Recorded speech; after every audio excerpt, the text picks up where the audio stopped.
Hello' everyone, আজি আমি আহিছোঁ সংকটমোচন হনুমান মন্দিৰলৈ। ব'লকচোন মন্দিৰ দৰ্শন কৰোঁ।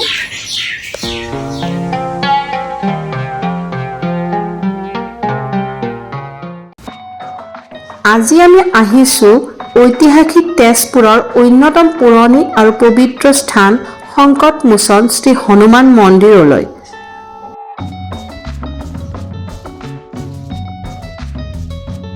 ব্ৰহ্মপুত্ৰৰ পাৰত গেৰেকী বান্দৰদেৱা পাহাৰৰ এটি সৰু টিলাৰ ওপৰত নিৰ্মিত এই মন্দিৰটো আধ্যাত্মিক পৰিৱেশ আৰু মনোৰম প্ৰাকৃতিক দৃশ্যৰ বাবে পৰিচিত। এই মন্দিৰটো স্থানীয় লোকসকলৰ বাবে অত্যন্ত বিশ্বাস আৰু ভক্তিৰ কেন্দ্ৰ। মূল মন্দিৰৰ সোঁফালে হনুমানৰ মূৰ্তি।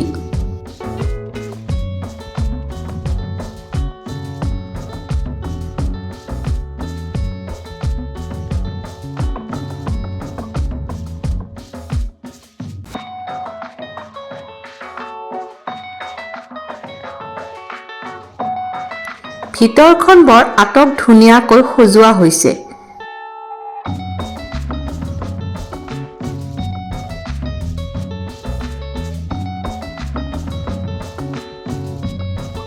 এয়া মন্দিৰৰ লগতে সংলগ্ন শিৱ মন্দিৰ।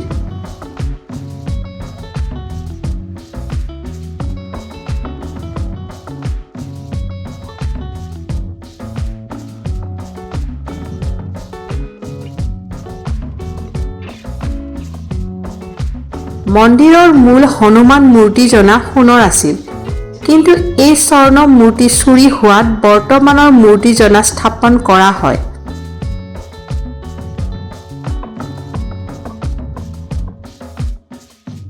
আহকচোন শ্ৰী শ্ৰী ফলহাৰী বাবাৰ শিষ্য বাবা জয়ৰাম দাস ত্যাগীৰ মুখেৰে মন্দিৰটোৰ বিষয়ে অলপ জানি লওঁ। এইটো সংকটমোচন হনুমান মন্দিৰ আছে। সেইটো আমাৰ এই আহিছে মহাভাৰত পৰা শুরু হয়েছিল। হর কৃষ্ণকে লড়াই যুদ্ধ হয়েছিল বানাসুর। এইখানে আমার কৃষ্ণ ভগবান আহিছিল। কৃষ্ণ ভগবান আইতে এটা কয় কি রামে কয় কি ভাই অকেলে যাব নালাগে, এটা হনুমানক লৈ যাও, আপনাকে সহায় কৰিব। সেই হনুমান আনি বহাই দিলে। বানার সময় আসলে তো মিটিকে আসলে মিটিছে বহুত দিন আসলে মিটিকে ভাঙা ভঙি নহৈ আসলে। যেতিয়া আমার ফায়ারিং আহিলে, ফায়ারিং আহোঁতে মন্দিরটো ইয়াত আহিলে। তার হল সংকটমোচন হনুমান মন্দির। আমার গুরু আসলে বাবা ফলহাৰী বাবা। এই ফটো দেখিছে নহয়, এইটো বাবা মানে মন্দিৰটো স্থাপিত কৰিছিল ইয়াত। এই নতুনকৈ আমি বনাইছো এইটো।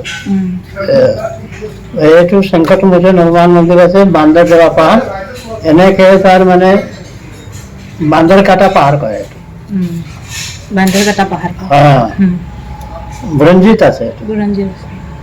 वहाँ এটা बाबा करे कि नहीं आप जो बंदर कटा न करे, हनुमान जी के नाम लो पहाड़ तो नाम धरे। हमें बुरंजीत আছে বান্দৰ কাটা পাহাৰ বুলি কয়।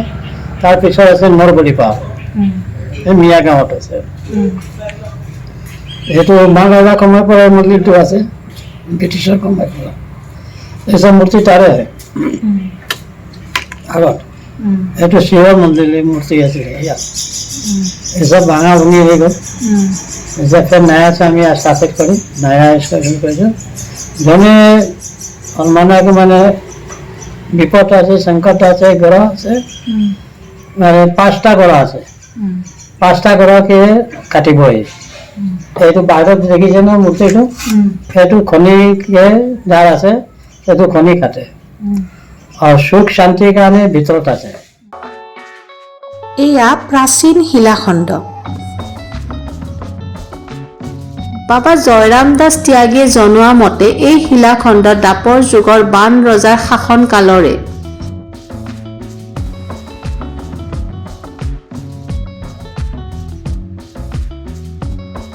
মন্দিৰৰ চৌপাশ শান্ত আৰু ব্ৰহ্মপুত্ৰৰ পাৰত থকাৰ বাবে ই এক সুন্দৰ পৰ্যটনস্থলীও। এই মন্দিৰত দৈনন্দিন পূজাৰ উপৰিও সন্ধিয়া আৰতি হয়। মঙলবাৰ আৰু শনিবাৰে ভক্তৰ বেছি ভিৰ হয়। ইয়াত হনুমান জয়ন্তী বৰ ডাঙৰভাৱে উদযাপন কৰা হয়।